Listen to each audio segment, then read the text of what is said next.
guys, katapos ko lang maglinis. So, nagprito ako ng dilis. Tapos, kinamatisan ko. Ayan, dahil panggabi ako sa work ko ngayon. So, yan yung aking lunch na ulam. Kinamatisang dilis. So, ang tagal ko na guys na hindi nakakain ng dilis. So, nagprito ako ng dilis. So, may nakita ako dito sa cabinet. Naglilinis ako. Sabi ko, ay mayroon palang dilis dito na nakatabi. So, kaya ayan. Pinirito ko. Tapos, may kamatis pa sa rep. Yan. So, kasi noon ko pa talagang gusto mag-ulam nito. Kaya lang walang time.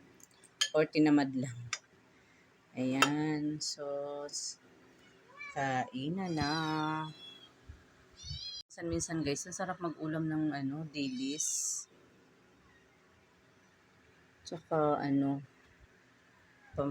sa pagkain. Minsan para maiba naman yung ating ulam, hindi pwede manok na lang, karning baboy.